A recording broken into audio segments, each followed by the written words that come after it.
This is a very disturbing story, but it happened. Scientists working for the U.S. government secretly gave people sexually transmitted diseases as part of a study. It happened during the 1940s after World War II. At least 5,500 people in Guatemala, including prisoners, mental patients, and children, were experimented on. 1,300 of those were exposed to STDs, including syphilis and gonorrhea. 83 people died during those experiments, and the goal of the research was to determine whether taking penicillin after sex would protect against those sexually transmitted diseases. It was a medical priority at the time, especially in the military. Well, last fall, President Obama ordered a review of what happened, and now that panel has come out with its report. Joining us is the head of that panel, the Presidential Commission for the Study of Bioethical Issues. Amy Gutman is also the president of the University of Pennsylvania. Professor, first of all, explain to us what your panel has learned about this, perhaps even the most disturbing information about what your panel discovered.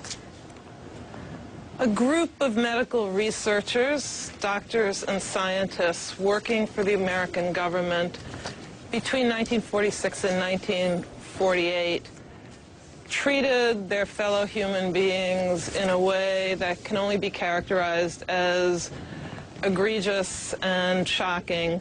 There were gross violations of human rights. They did not obtain the consent from any of the people they were using for research in Guatemala. And those people included some of the most vulnerable populations in Guatemala: mental patients, soldiers, children. How did they infect them?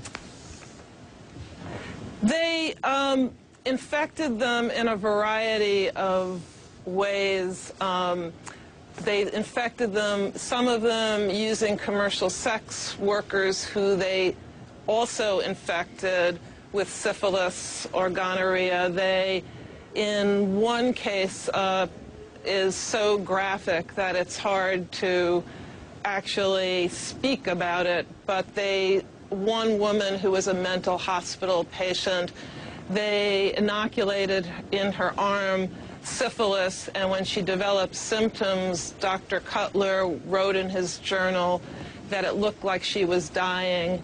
And then they injected gonorrheal pus in both her eyes, in her urethra, in her rectum, and she did die shortly thereafter. This happened over a many-month period, and they never treated her.